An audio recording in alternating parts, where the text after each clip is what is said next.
Today I want to talk to you about something very important. I'm seeing a lot of people using the term depth of field, and they're using it wrong.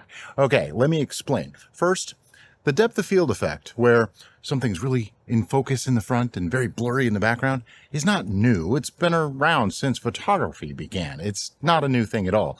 I know wedding photographers have adopted it and made it their thing, and portrait photographers do it, and it's a great way to get rid of confusing backgrounds and distracting backgrounds. But it is not really something you want all the time. Just for example, right now, I'm actually shooting at f2.8. And as you can see, the background behind me is probably pretty nicely blurred. Let me change that depth of field. Well, let me change the aperture, f20. Now look at that. The exposure should be the same, but everything in the background should be really, really sharp right now.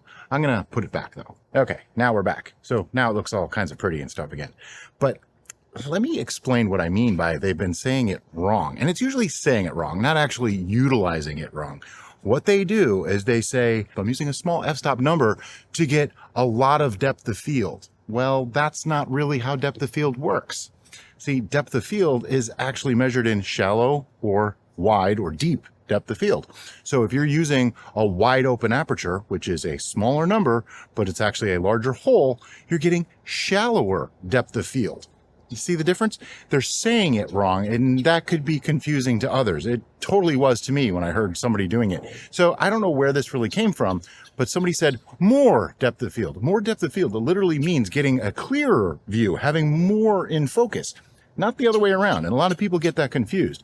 And, you know, I just decided to make a short little video. I haven't put up a video in quite a while on what depth of field actually means. I mean, if you say I have shallow depth of field, it means this is in focus, my ear might not be. If I have wide depth of field, my nose might be in focus, my ear, the trees behind me, everything. That's what that means. So saying more or less depth of field literally means shallow or wide, not, but you know, yeah, you know what I mean? Saying more depth of field means a wider depth of field, and saying less depth of field means a shallower depth of field. Not the other way around like I've heard a lot of people doing on YouTube lately. Somebody just drove by with a motorcycle. Hope you didn't hear that.